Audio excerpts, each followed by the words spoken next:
not done a contrast, but they look like a periventricular lesions. Normally, I would take them as a asymptomatic lacunes and all, but differential diagnosis also. So what came in my mind is that since I thought of all the differential, can it be a progressive MS which is causing her ataxia and brisk jerk? Is it a progressive MS? Very, very rare condition. So that is why. But on the other hand, it looked like degenerative because family history is there, such a slow course is there. So I did a VEP, and VEP showed me 135 and 140. But that time I thought that can that happen in a degenerative thing, 135, 140? Because I was thinking in degenerative you will only get amplitude reduction because it is not a demyelinating disease. That is when I called you. Okay. So, but you said it can happen, right? But in this case, another point favoring degeneration is that these two patients have only selective involvement of gait ataxia and dysarthria. Yes. Without an upper limb incoordination. Yeah, no upper limb. Yeah. So such a kind of a selective involvement, that without nystagmus. Yes, without nystagmus. That's true. Yeah, that's kind of a selective involvement in cerebellum also favors a degenerative disease. And on MRI, there was a little cerebellar atrophy, little. Yeah. So this can also, this is one more point, huh? See, I didn't know it. So that favors. Without appendicular ataxia, it favors degeneration. Selective involvement. It's only that to symmetrical selective involvement. Fantastic. Thank you. So Mansi, can we start? Okay, I'm ready. Yeah, 31 participants are there. They will trickle in. Madhu, please, we welcome you this morning. Okay. There is already a Dr. Srinivas who has raised his hand or raised her hand. Yeah, you can talk. Yeah. You can start, sir.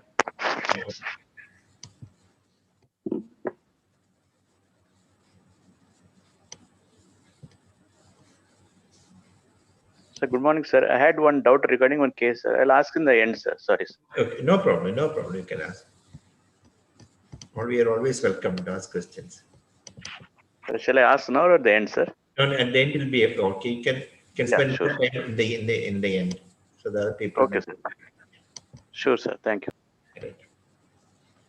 So, good morning, everyone. This is the 14th session in this challenging case series. I would like to first thank Dr. Swash Kavul and Sudhir for inviting me to be a part of this fine program. So the pattern is, as usually, you must have all heard the same pattern which I am following. First case will be a short case, then come to the real problem challenging case. That does not mean first case is not a challenging case, it's a small challenging case. So this is a story of a 70-year-old man who noticed weakness of the right hand on getting up in the morning 1 week back. No other complaint.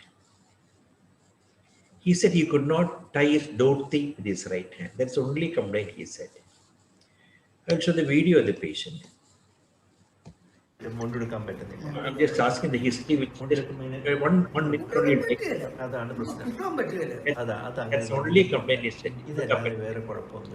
That means he couldn't tie. Examination. His deltoids were normal. Biceps normal. Triceps normal.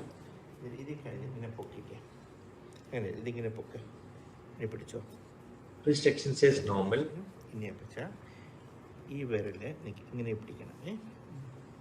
Finger extension is normal. Good power. That's on the left. That's on the left side. Comparison. Possibly the finger is also normal. Finger flexion appears.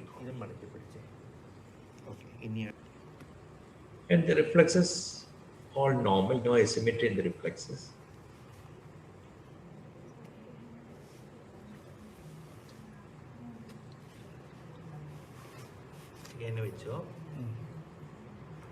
That's on the left side. That's on the right side, affected side. And that's one flexor.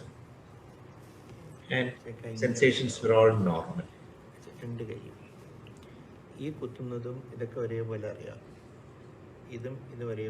He says equal on both sides.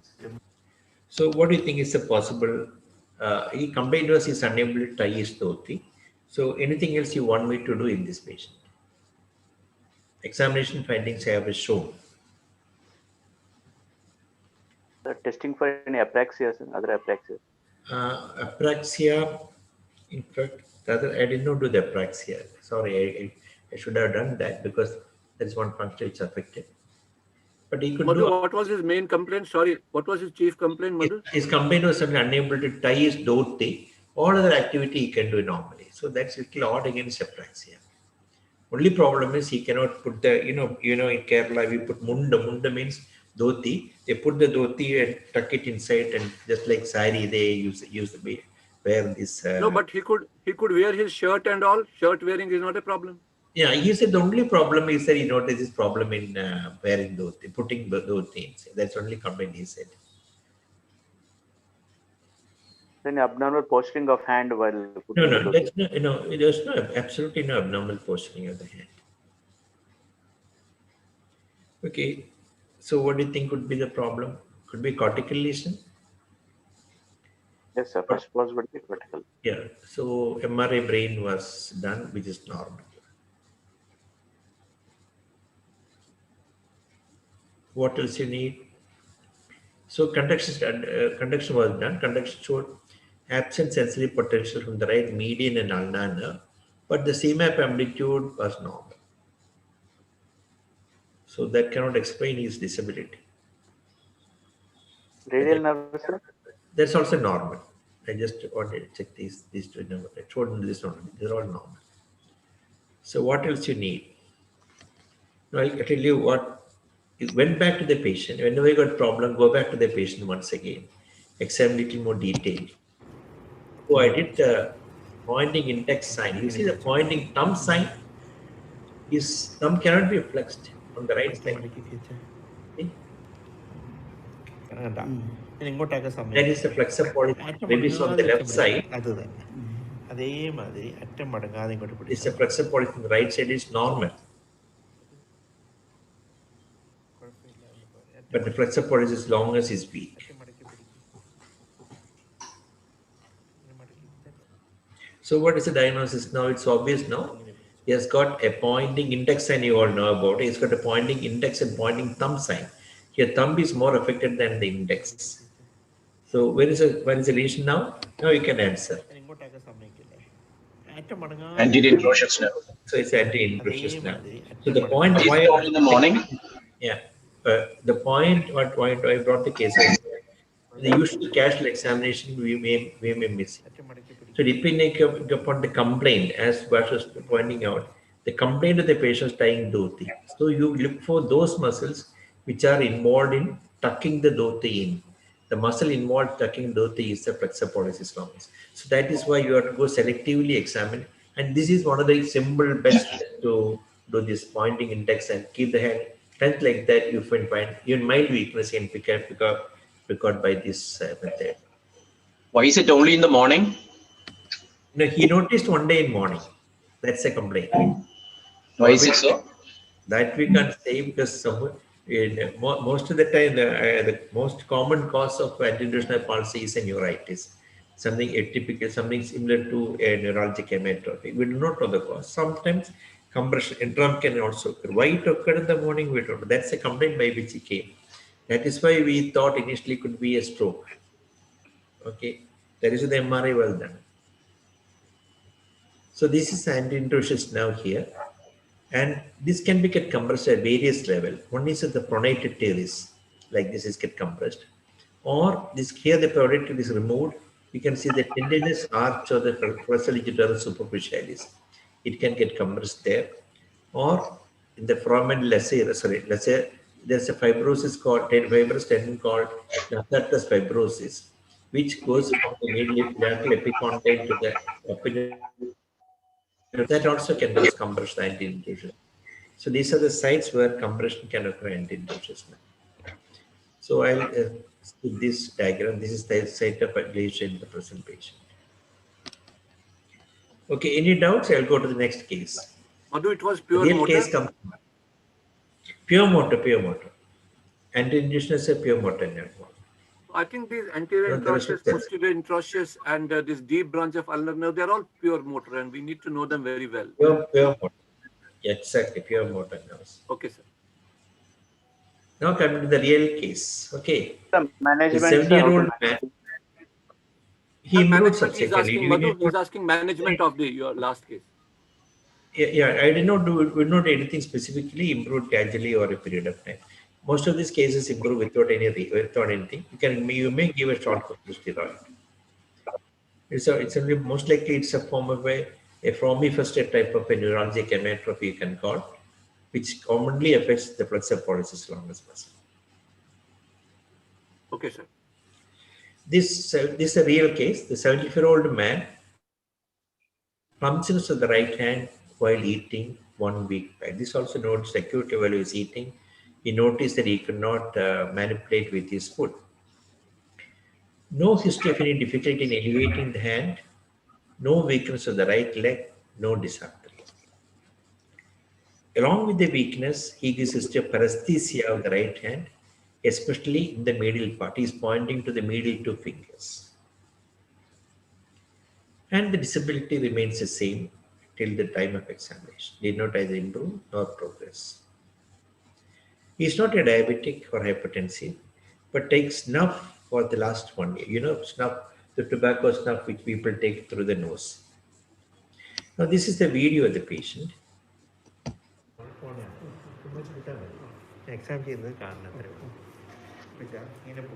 His extensor of the wrist is normal. Affected hand is on the right side. See, the extension of the finger, index finger is good. Not totally good, but it is at least a little good power. But on look at the other fingers, he cannot extend at all. But extensor pollicis longus is very good. Now the abductor FDI has got a relatively good power. He can good power. But abductor digit minimum is 0. He cannot do all palmar introitial weak. He cannot adduct the fingers or abduct the finger. He's trying to abduct only the thumb extends, not abduction. He's trying to do that, but he could not do the abduction of the fingers.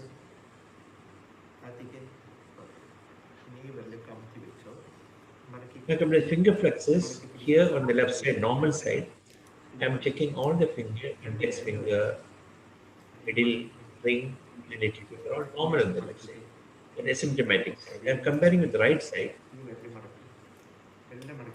Checking all the things together, it's appeared normal. But checking individually, see what is happening. Long flexor of the index finger is good power, middle finger is less, and maximum weakness for the ring and maximum for the little finger. I'll do it once again and show you. I'm checking the little finger now, then the ring finger. That is the middle finger, little more power. The index finger is good power, very good power. Yeah, there's also relatively thumb is flexor pollicis longus is very good. The Froment sign was possible. Okay. Right. So these are the findings. And the reflexes.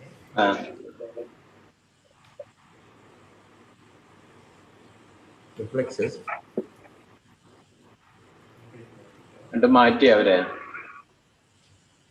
The all reflexes are normal bilateral, except that probably the right side reflex slightly invisible.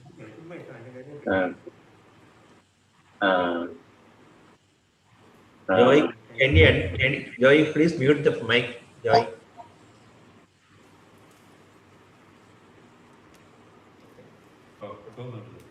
Come to the vibration. It was normal on the thumb, index finger, but he said initially it was less on the little finger. Subsequently, he said he's able to feel it.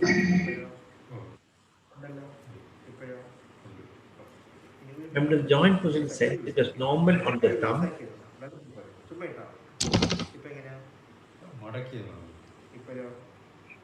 Reading it correctly.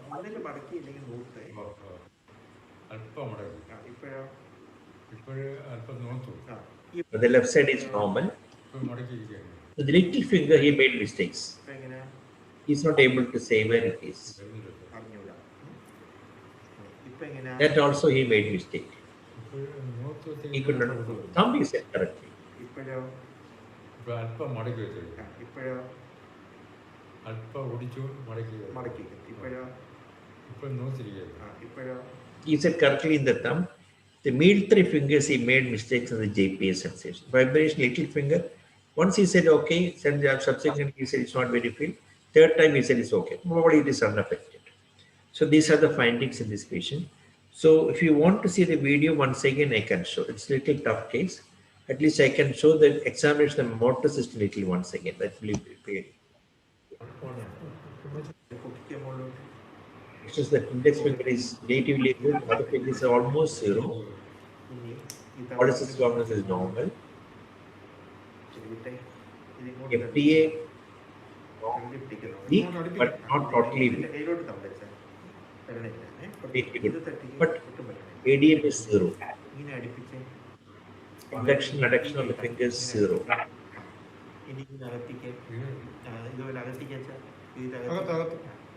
അതേമാതിരി The FDA was okay, but other fingers are weak. ഈ വരല ഈ തള്ളവരല്ല ഇത് ഞാനിങ്ങനെ വരല അകത്തേക്ക് ഇനി ഈ വരല കമത്തി വെച്ചോ Then coming to the this part, coming to the finger flexors, see that medial finger is good power. ഓരോ വരലായിട്ട് മടക്കണം. The index was good, ഇത് മടക്കി the finger was little weak, but maximum weakness in the ring and the little finger. എത്ര പോരാ ഇത് മടക്കിക്ക് ഇല്ല ഇത് better മടക്കിക്ക് വെച്ചാൽ ഇത് മടക്കിക്ക് ഇത് Thing again, and that is good power. നല്ല ബലമാണ് And flexor polycystic dominance also very ഇത് good. പിടിച്ചേ ഇത് അറ്റ മടക്കിക്ക് തള്ളവരെ മടക്കിക്ക് good power Prominence is positive on the right side, and the reflexes appear bilaterally well elicitable. Maybe you can put slightly brisk on the right side. രണ്ട് കൈ എനിക്ക് വെച്ചാൽ ഇന്നലെ കൂടെ പിടിക്കണം ചുമ്മാ ഇട്ടാൽ അതിൻ്റെ കൈലോട്ട് ഇട്ടാൽ Okay. So examination findings confined to the right upper limb. Wrist extension normal. Finger extensions are weak, but grade 4 in the extensor of the index finger.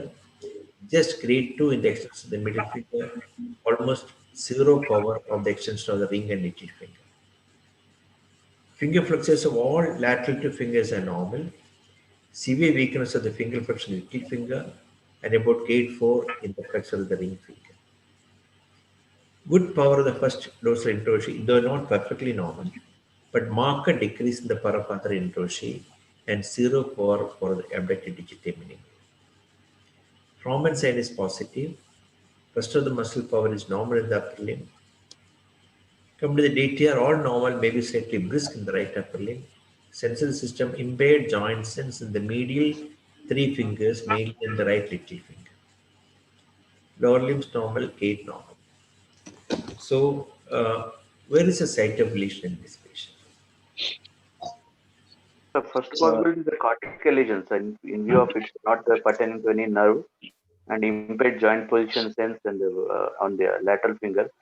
Sometimes watershed infarction in the left frontoparietal region can have a similar atypical presentation involving lateral fingers with finger drops. Okay, that is a very good possibility. But how often do you ever see this kind of a cortical lesion producing only involvement of the medial fingers pairing the others? See, you are right. So let us see. The question is the element in human, that's the first thing to consider. Sir, The sir, can I distribution of answer? muscle weakness do not fit with the human. The pattern of human is mainly what? You got a the gravity muscles are affected more.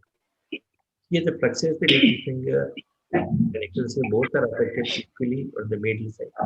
But the lateral part is failed. Because human weakness is not paralysis of individual muscles. Human muscles is paralysis of movement. That is the pattern the human is organized. But as you said correctly, rarely even cortical lesion can have selective involvement of one muscle more than, for example, all the muscles of the thumb may be affected. But again, the movement of that thumb is affected. You can't say selective involvement of perceptual longus alone cannot occur with the human. That's very odd. But That's the one, but we are not very sure about cortical lesion, but cortical lesion is possible because of the content. Could be the cervical cord, the anterior horn cells in the lower part, and sense. That's the anti-horns is a good localization because of the patchy environment. Probably you said cord causing fibers, sensory fibers may be affected. That's another way of explaining that thing. So for cervical lesion to have impaired joint position on the lateral two fingers, it's a little odd. Yeah, but it's I'll come to that quickly point. That can occur. I'll tell you the reason. Since there's a patch. Now to see what are the points truly against LMM. We already said, but I'll tell you. The weakness do not conform to a nerve pattern. Let us see if it is a radial nerve involvement. Radial can explain the extensor of the finger weakness, but how can you explain the sparing of the extensor pollicis longus, extensor of the right index finger, the presence of severe weakness of the other extensors? The DTRs are brisk. Yes, are slightly brisk on the right side, but radial nerve need not necessarily produce a brisk difference because when depending upon where the radial nerve is affected. So if it's affected distally, you can have the sparing of the triceps and brachioradialis. The distal part of the radial nerve is affected. Here the restriction is normal, it can be distal. So, but as you said correctly, the other muscles are affected. So you have to implicate other nerves also. Why long plexus of the middle two fingers are affected? Why the interossei and abductor pollicis is affected? So these two things cannot occur with the radial. If you imagine the other nerves also involved, again that is not fitting with a single nerve. Then could it be mononeuritis multiplex the right upper limb? Again, the weakness appears patchy because some muscles in one nerve is affected totally. The other muscles in the same nerve distribution is spared. For example, flexion and flexion of the middle finger is weak, but that of the thumb and index finger is weak. But that cannot explain with the median nerve involvement. Obviously, the other patchy affection, all the muscles you take patchy affection because extensor pollicis longus is good. The section of the middle two fingers is 0. So this thing pattern cannot be explained. So unlikely for a mononeuritis multiplex pattern. And again, if you take the sensory loss, it's having the medial 3 fingers. Again, not fitting with the nerve pattern. So that is very unlikely. Then can be plexopathy. The pattern do not fit. Let's say consider the possibility of root of the brachial plexus. Then again unlikely because the finger extensors are affected. That means C7 root has been implicated. If C7 root is affected, triceps is spared here, even also slightly brisk here.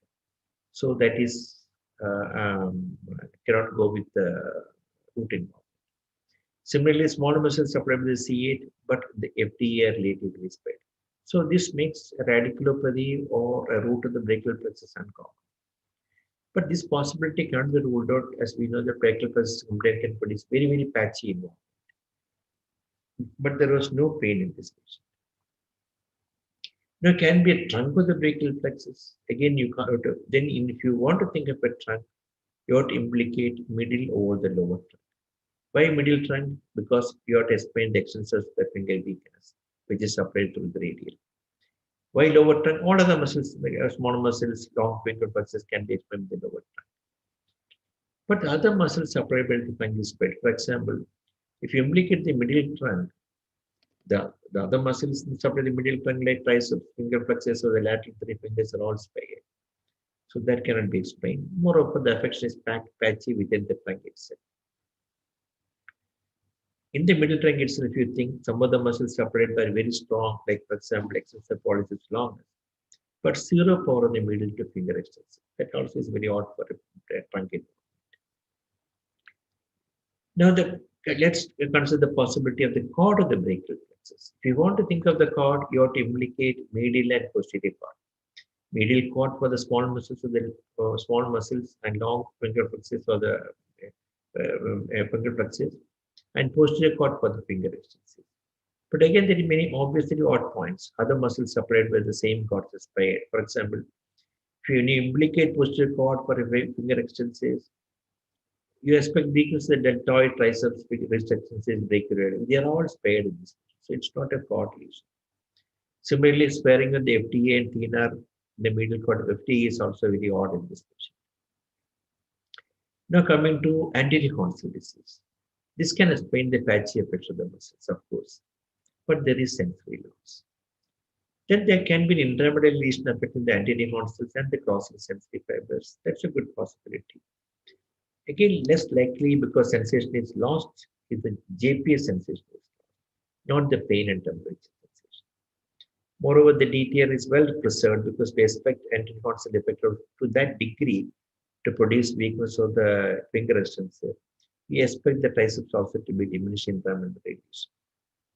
So the pattern does not truly fit in with either human or animal, because it's not the classical human pattern which you can do. Now, finally coming to the diagnosis, how many of you do you think that it is element? How many will you think that it is human? Most of you will think of human lesion or element lesion before going to the investigations. Now, I'll show one part of the video once again in this patient. See, for example, this video to show you that right side, the weakness is there in the finger flexor of the medial finger. Finger flexor is also weak, basically. When you do the reflex testing, when you tap the biceps, the finger flexion reflex is also appearing. See, the finger, all fingers are flexing. So the supinator also, the finger pressures are getting. That means affected muscle, the reflex is visible. When there is the finger is also there. So that tell you that when there is a weakness and that reflex is weak, brisk, that tell you more likely to be an human lesion. Now, why the reflex have become brisk? Because when supinator is tapped, you can reflex, you know the explanation is radiation reflex.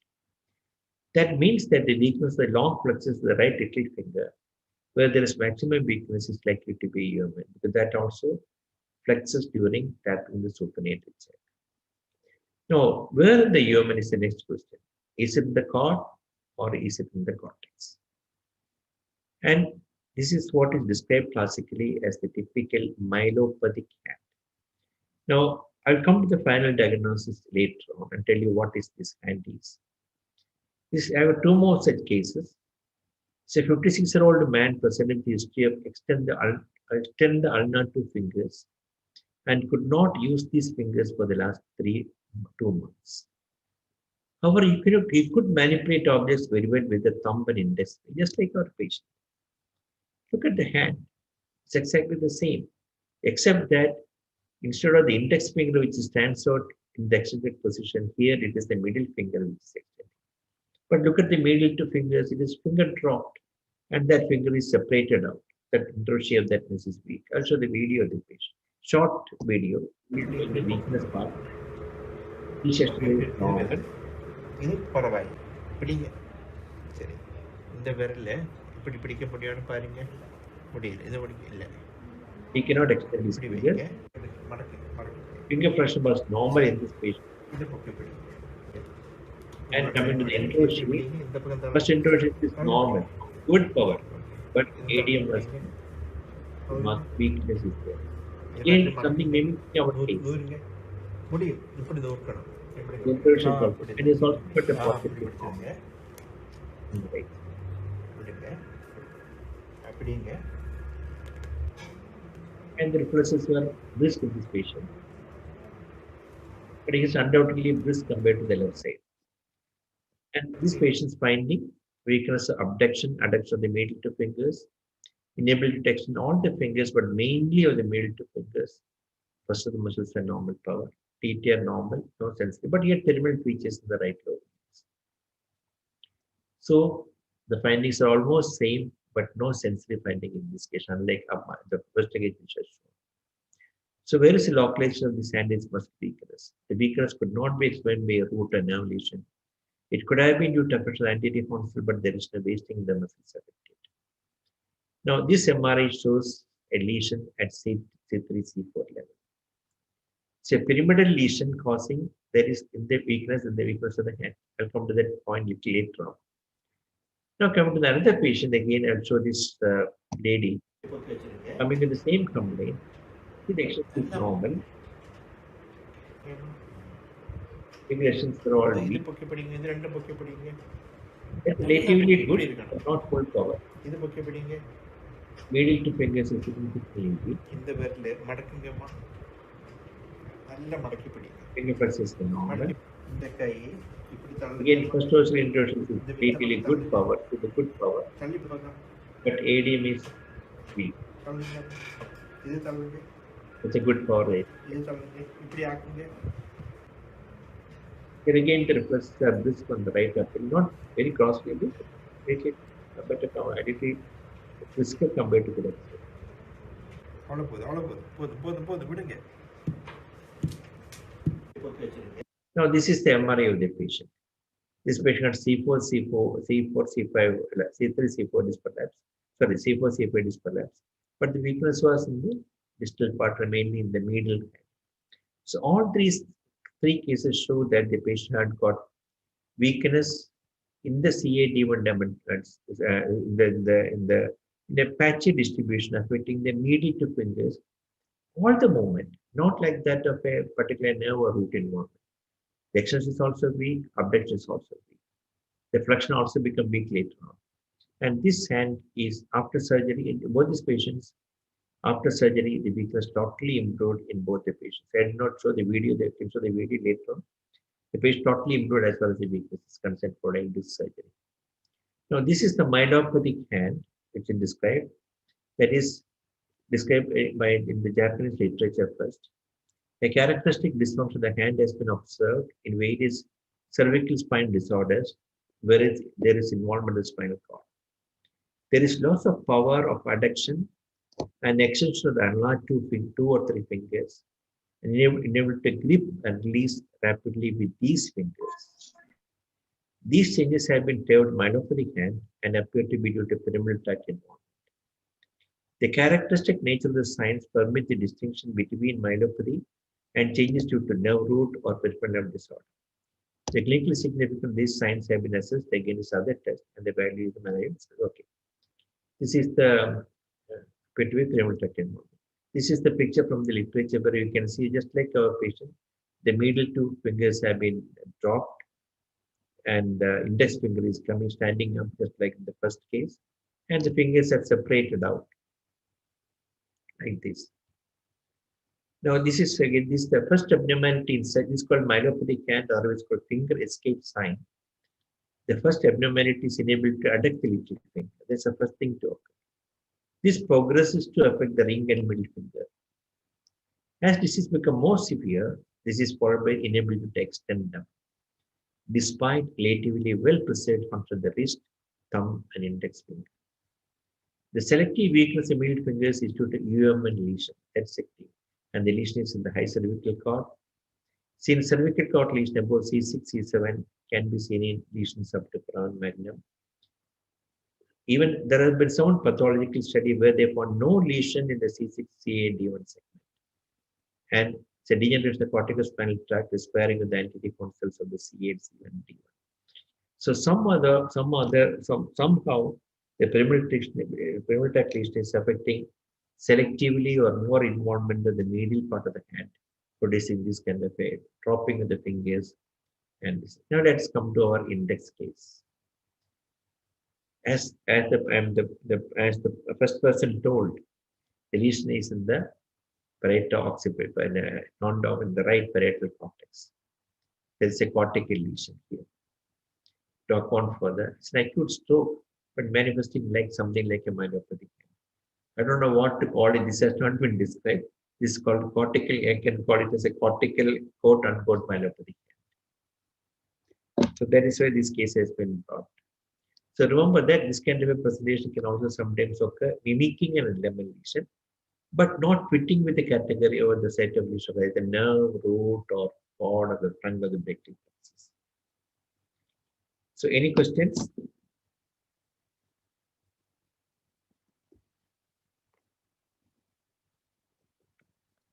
Am I audible to you?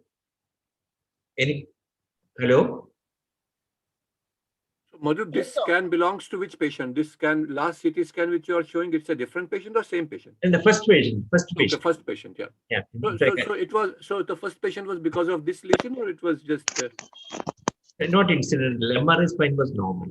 MRI cervical tendon. Okay. So it was because of the cortical lesion only. Yeah, cortically. Just out of curiosity with MRI, just to rule out a cervical. Because this corresponds with that.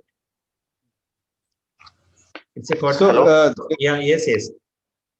Please go on. Sir, how to differentiate in this case whether it's a myelopathic hand or due to cortical lesion in this particular case, sir? No, you can't differentiate. See, that two other cases which are shown presented like this turned out to be myelopathy, cervical myelopathy. But the only clue was that this patient had acute presentation and static course. The finger agnosis, can you differentiate, sir, in this particular case? Well, how can we differentiate by this, whether it's the lesion in the cortex or the cervical cord? The previous two cases also, that's not the first one. Second and third case had only findings confined to the upper limb. No finding in the lower limb. The walking was normal. Dr. Madhu, Dr. Buch here. This is and I did not know how to explain that why the lower limb is spared so much, but it is even the upper limb also. Remember, this is the beginning. The second patient had pyramidal signs in the lower limb, spasticity and suppressive. The third lady did not have any findings in the lower limb. Yeah. Dr. Madhu, Dr. Buch here. Signs implicating the cord, difficult to differentiate. No, this is only to show you the rare presentations, or these are challenging cases which you want to keep that possibility in the back of the mind. That's all the aim is. So when you get such a patient, look for not only to be satisfied with sending MRI for brain, but also send MRI for the cervical spine or a screening of the cervical spine. May I ask a question, Dr. Buch here? Any other question? Yes, may I ask one question? Okay. I'll go to the next case. A similar person, similar hand. An 18-year-old man noticed weakness of the right hand in the form of inability to write when he got up from sleep 3 days back. He said he was unable to lift his middle 3 fingers and no numbers and paresthesia. Look at the hand of the patient. He said he could not extend his 3 fingers. അത് പോകുന്നില്ല Examination is this section was normal, finger extension is weak, more on the middle 3 fingers. Finger flexion normal, flexor pollicis normal. Extensor pollicis longus was weak, but not weak at the middle. See the dorsiflexion that an ideal deviated position is normal, but he could not keep his hand in the ulnar deviated position. That means extensor carpi ulnaris is weak. See, the hand goes like that. He is asked to plunge his finger, hand goes into the radially deviated position, telling that he's got extensor carpi radialis longus and brevitas. Come to the reflexes, they are normal. Right.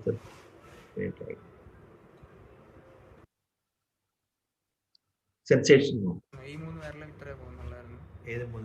So, അത് പോകുന്നില്ല summarize the findings. Weakness of extensor digitorum, extensor carpi ulnaris is severely weak, extensor digitae minimi, mild weakness extensor pollicis longus and brevis, then extensor indicis.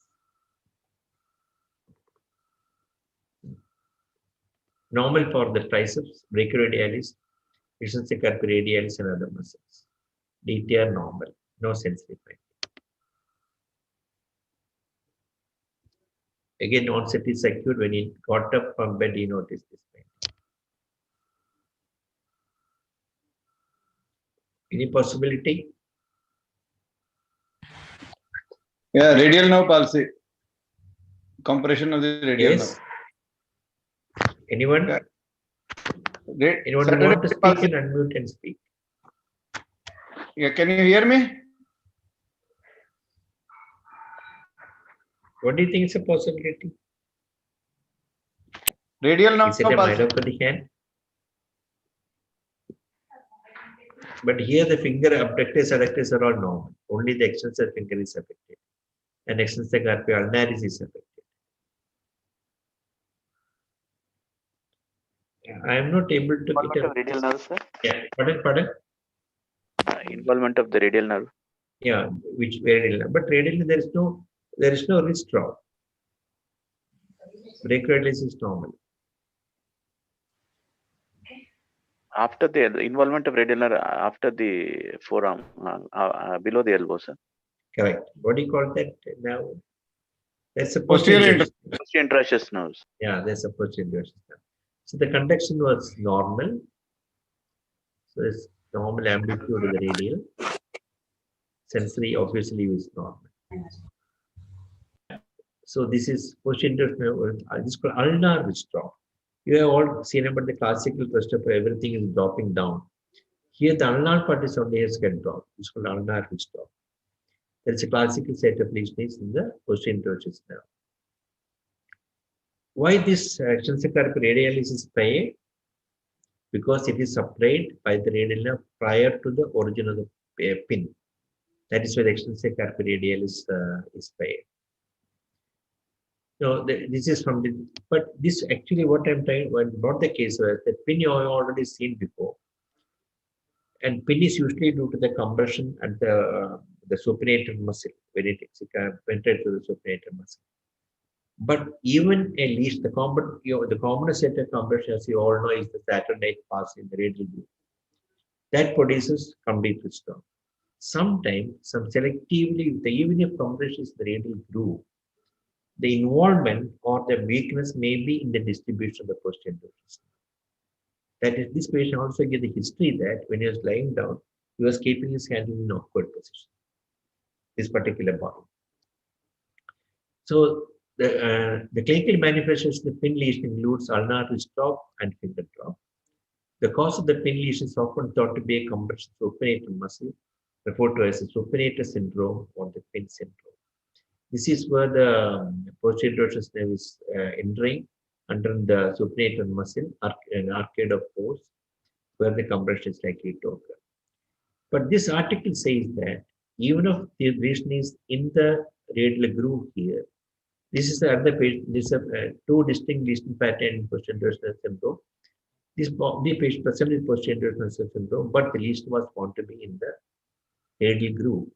This they proved by showing that lesion, hyperdense lesion in the radial nerve in the radial groove due to pressure palsy, but the involvement was, the pattern of involvement was in the posterior nerve. Showed that selective proximal radial nerve can also produce clinical picture of pin. Lesions can be detected by neural imaging. So, any questions in that before I go to the next one?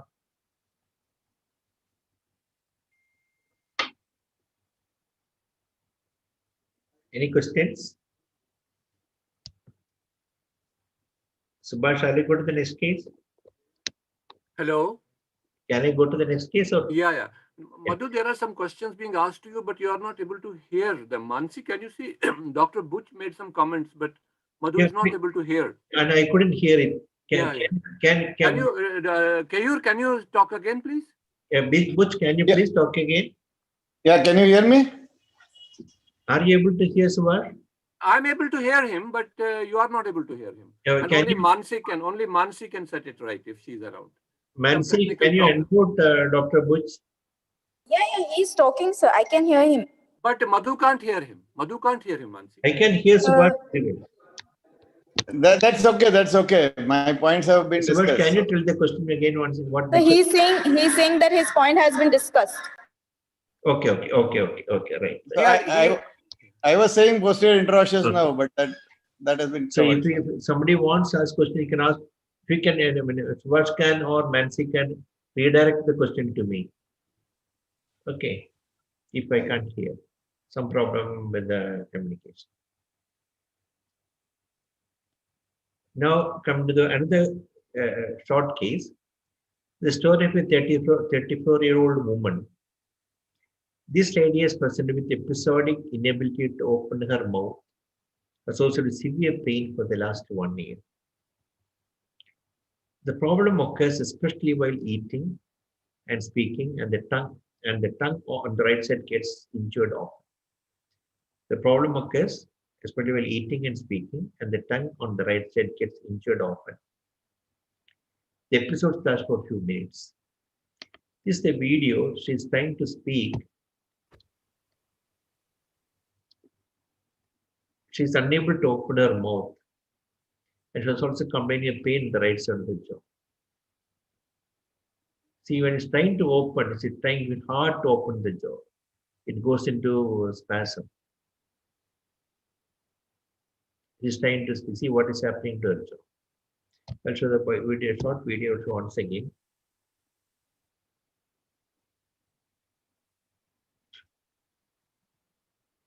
When she tried to open it, cannot open it fully. The jaw gets stuck with associated pain. See?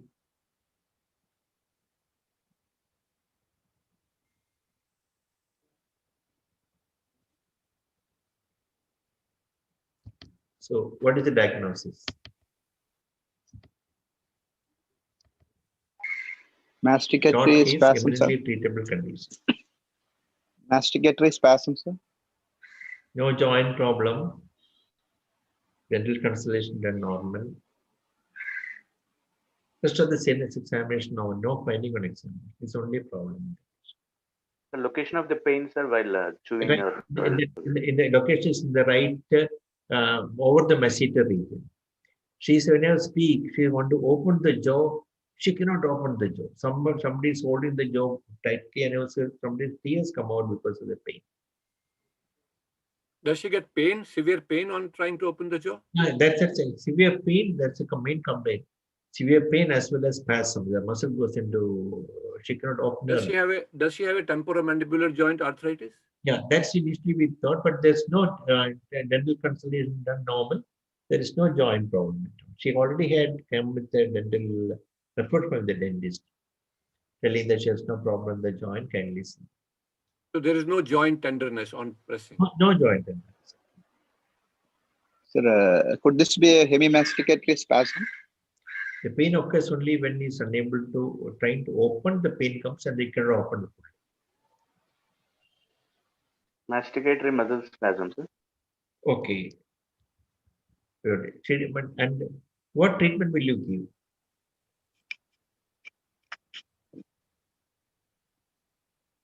Baclofen. Botox? Okay. Botox. She was tried initially with Pacitane, but did not improve, but improved remarkably with carbamazepine. Now, this entity, is what you said is correct. This is called hemimasticatory spasm. This is a condition characterized by unilateral forceful contraction of one or more masticatory muscles. The involuntary muscle contractions consist of brief twitches and prolonged spasm occurring many times a day, either spontaneously, but more often triggered by chewing and speaking, just like our patient. The tonic contractions may last up to a few minutes. They can be painful and may prevent the patient from opening her mouth. Now, they're coming to the DD. One of the two conditions you have to keep in mind is the hemimasticatory spasm closely resembles hemifacial spasm electrophysiology, because there is profuse motor neuron discharge coming in the masseter muscle. Hence, the possibility of a cross compression by an arterial loop has been proposed as for hemifacial spasm and trigeminal neuralgia for these conditions. However, the two disorders differ in many respects. First, the involved muscles may become hypertrophied in hemimasticatory spasm, whereas hypertrophy of the muscles innervated by the facial nerve does not occur in hemifacial spasm. Second, the spasms associated with hemimasticatory spasms may be painful, whereas pain rarely occurs with hemifacial spasm. There is no compression of the trigeminal nerve was observed in these patients with hemimasticatory spasm. So in the two patients where they have surgical exploration was also done, failed to disclose anomalous vascular contacts along with intracranial roots or the fifth nerve and then the distal portion of the nerve. Now, HMS could be confused with oromandibular dyskinesia because of the somebody thought can be confused. I initially thought in another case it may be dystonia, but the pain was there. Can be confused with dystonic spasm or the masseter muscle, occurring along with extrapyramidal disorders, mainly jaw closure, mandibular dystonia. However, hemimasticatory spasm, unlike unilateral jaw closing or mandibular dystonia, there is no agonist or antagonist co-contraction during the voluntary movement of the jaw. Moreover, the abnormal electrical activity in hemifacial spasm, hemimasticated spasm, distinguishes it from dystonia. Anyway, this is the EMG recording in these patients showing that overactivity in the masseter and temporalis muscle. But there is no co-conduction of the agonist and antagonist hemimasticated spasm. And this is the pathophysiology postulated. Here, this is the mandibular nerve. So the fifth nerve, this is the mandibular division, which extends down through the foramen vein. And behind this gator vingus sphenoid, this nerve, this is the nerve supplies the temporalis and the masseter is a common nerve. Temporomasseteric nerve comes penetrate, exit through the deep head of the lateral pterygoid and the gator vingus sphenoid, and then divides into, this upper belly, this divides into a posterior temporal nerve, which supplies the temporalis muscle, and a down masseteric nerve, which supplies the masseter here. So when this nerve is getting compressed with the upper belly of the lateral pterygoid and the gator vingus sphenoid, this entity occurs. That is a postulate. So it's not compressed, not in the vascular loop, but likely to be in the exit from here. This is the postulate there. Postulate for the pathophysiology. So any questions you want to ask in this case?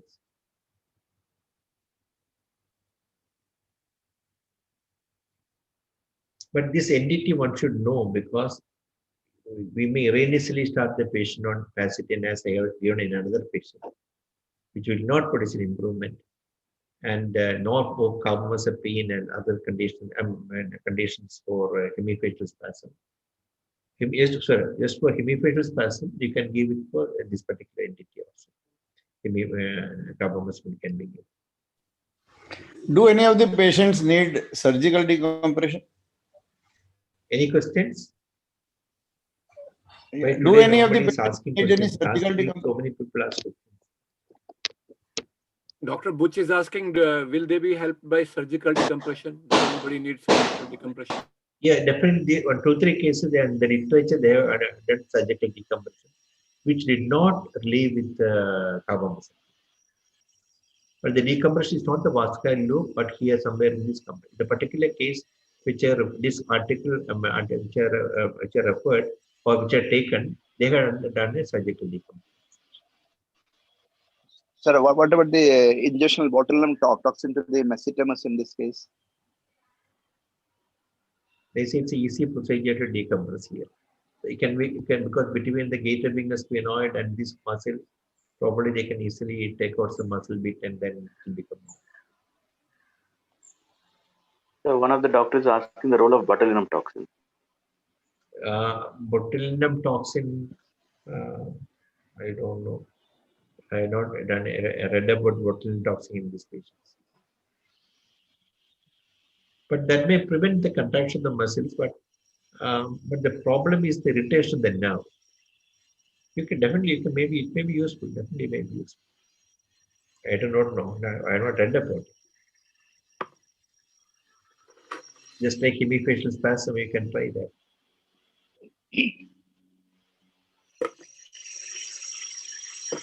Okay. Then I think I got time for two more short cases. I'll show 2 cases of walking difficulty. This 44-year-old lady complained of some walking difficulty with the left foot for the last 6 months. She has occasionally loosened a chappal from the left foot. An examination appeared everything appeared normal. The gait was normal, power normal, representative. On asking again, she said she had more difficulty with chappals. Then I asked her, you were walking, it was normal to me, what is the problem with you? Then she said, sir, my problem is not because I had kept my chappals outside when I enter your room. But with the chappal on, I'll be able to have some difficulty. Then I asked her, you bring the chappal into the main consulting room and do that. Then this is without chappal, she's walking. Fast it.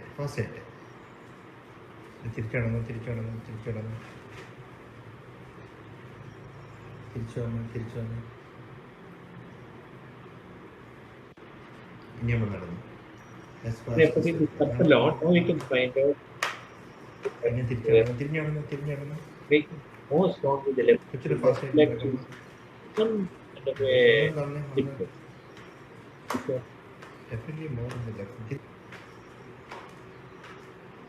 Okay മതി ഇനി നമ്മൾ Now I'll show another video and another time when she asked to come with the investigation. I also re-examine. And you can find out this kind of problem. തിരിച്ചടക്കണം കുറച്ച് Making some kind of something like that on the left. Now with the chappals on, it will become a little more evident.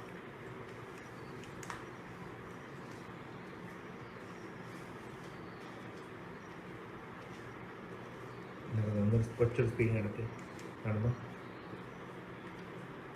Put a little more effort as to on the left side. തിരിച്ചടക്കും So, what do you think is the likely possibility, and what would you like to do? Would this be DOPA responsive dystonia?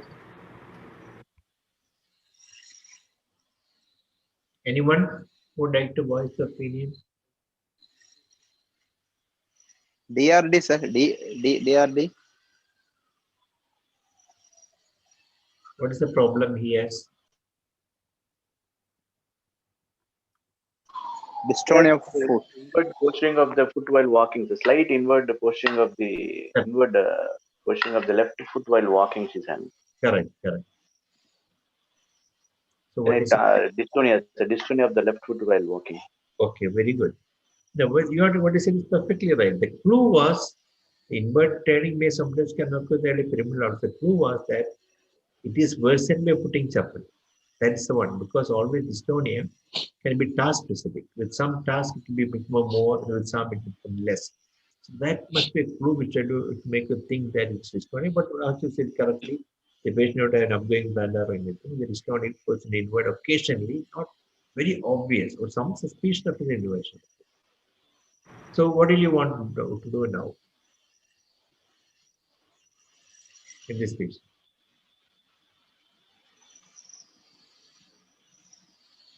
Any investigation you want to do? MRI brain. Okay. And evaluation for Wilson's also. Sir. Okay.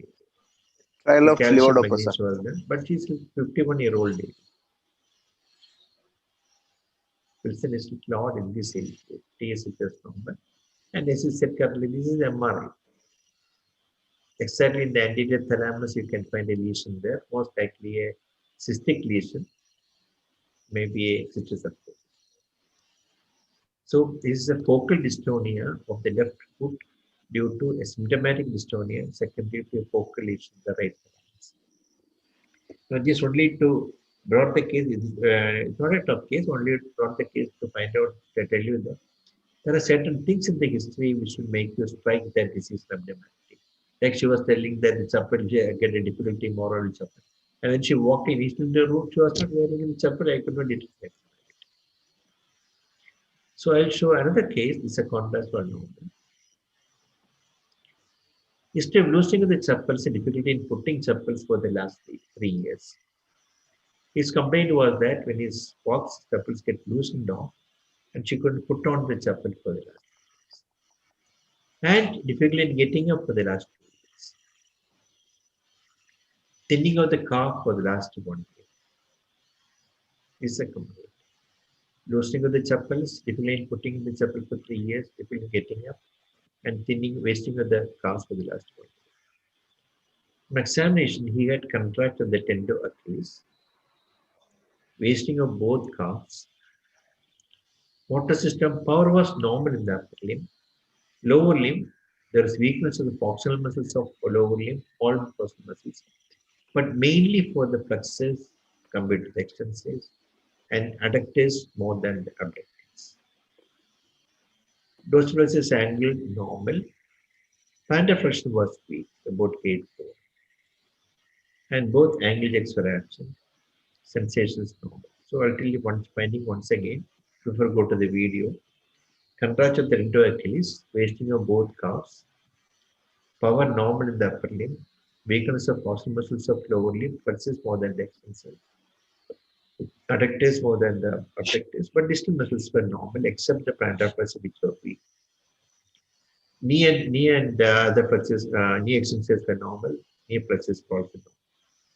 Knee flexors, I just don't remember, I am not sure about. Now, this is the patient. He is asked to get up and squatting position. He cannot put his heel down onto the floor, showing that he has got a contraction of the tendon.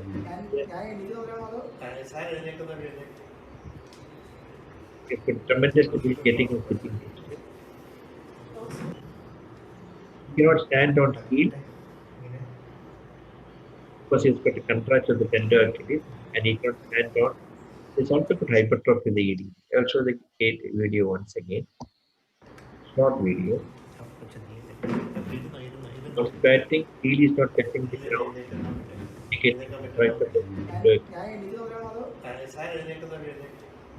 Difficulty in getting and squatting, indicating weakness in the hip flexion. And breast motion is not possible, probably because of the contraction. Plantar flexor also is weak. And hypertrophy of the ED. So, what do you think is likely to be in this patient? We're going to the investigation. So the examination of the muscles were lying, sir. Pardon, examination of? The proximal muscles were lying, sir, the foot and the toes.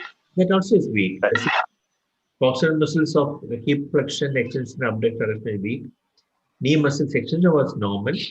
Dorsiflexion was normal. EHL was normal. Plantar flexion was weak.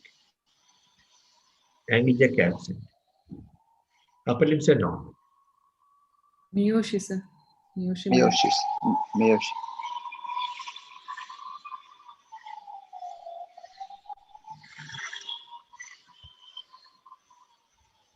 It's a myopathy, most likely a Miyoshi. Actually, one more finding. Examine further again. In the upper limb, get contraction of the finger flexor. I could not extend his finger fully. It cannot because no weakness in the upper limb. More power normal, but you will contract the finger flexors. Any possibility like to keep in mind? Myopathy, sir, distal myopathy. Yeah, more like distal myopathy. Which type? Miyoshi type of myopathy. Perfectly right. It's got a contraction of the finger flexors tendon Achilles, and he has got the diamond part of the spine, which you may not be able to can see the bulge here, but that is a little more prominent when you view from the front. The video and the taken from the side. So it's got a diamond on the calf and dyspareuropathy, and CPK was sky high. About 20,000 or so is the CPK level. Now this, why I brought the case was that it's a distal myopathy, not because what is the clue for the distal myopathy is the hypertrophy of the ETP. The point differentiating a neuropathy from myopathy is one point is that neuropathy affects the small muscles of the feet first before the calf is getting infected because it's a dying back phenomenon. On the other hand, myopathies curiously affect the calf and dorsiflexors, but spares the small muscles. That is one point by which you can differentiate distal myopathy from a neuropathy, which is the commonest cause of distal myopathy. They tend to affect the small muscles before the calf and distal neuropathy, where they are spared. This was spared in distal myopathy, and that may even be hypertrophic, just like our ED become hypertrophic. There is one clue to say it's a myopathy. And distal muscle is more affected, more likely distal muscular dystrophy. This other point which I brought is that he has finger flexion contraction. That I did not know, I had not read into dyspareuropathy. But there's another case, again with finger flexion contraction. Again dyspareuropathy. So I think this point has not been stressed in literature. But keep that in mind that when you happen to see another patient with distal muscular dystrophies, kindly look for finger flexion without any complaint. Finger flexion contraction. That may give you a clue. That's my thinking because I've seen two cases I like. So, any question? Madhu, what was the cause of absent ankle jerks? Was it because of contracture or was it actually? And in distal myopathy, dyspareuropathy, where the calf muscle is affected, the reflexes are also lost. He has got significant weakness as well as contraction. Both may be contributing to that. In myopathy, there is another explanation is that if the intrafacial muscle fibers are also affected, you can have early loss of reflex even without the weakness of the obvious weakness. Here, he has got weakness, but not that severe weakness. So that's another explanation which is offered in muscular dystrophy, why the reflexes are lost in some cases quite early.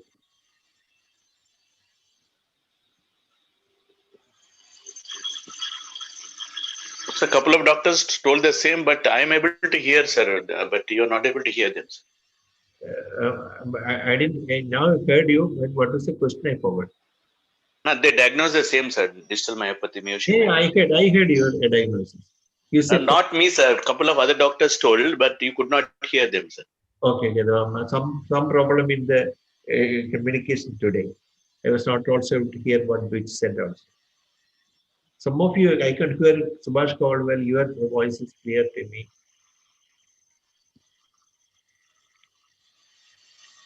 Okay, shall we call it a day? Or should do a short case also? Subhash? I think you can go on. You can go on, sir. Yeah, one more case also, okay? Yes, yes, so sir. this a 9-month-old child was perfectly all right. This is a doctor's child till 2 weeks back. And parents noticed this involuntary movement 4 to 5 times per day. I'll show the movement again.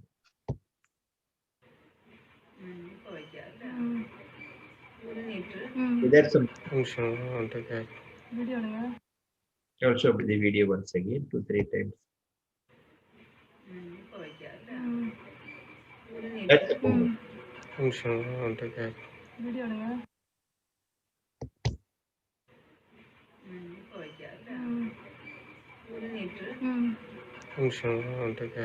What is your diagnosis now? It's a fit, sir. Seizures. It's a classical description of what condition. Anyone? Sorry, I'm not able to hear you because of the problem. Sandifer maybe. The classical description of the feature break. Yeah. Okay. Anyone who would like to make a comment? It's a facial breaking dystonic seizure. So what you know where the what in which condition it is in and all you know. So what do you want now? MRI brain is normal. EEG was normal. Serum sodium was normal. And the patient sent for VJKC antibody. Antibody was negative. NMDA, sir.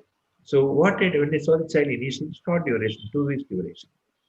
I said, you don't do anything in this side. Just go and come back with this investigation. Then I will manage if necessary later. So 2 weeks later, the parents came with all these investigations and all the movements subsided by ease. With no treatment, no medication, these dystonic seizures subside.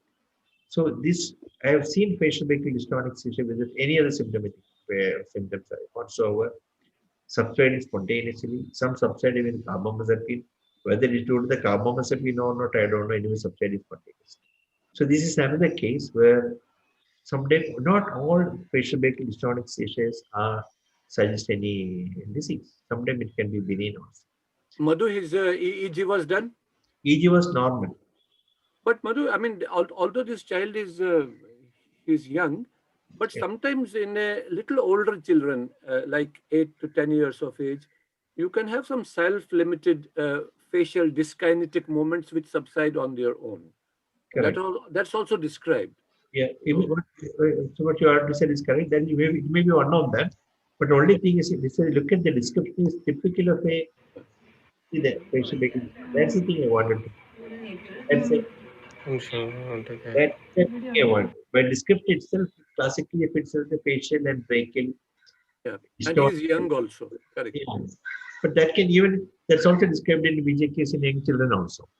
Yeah. But so that's the thing about it.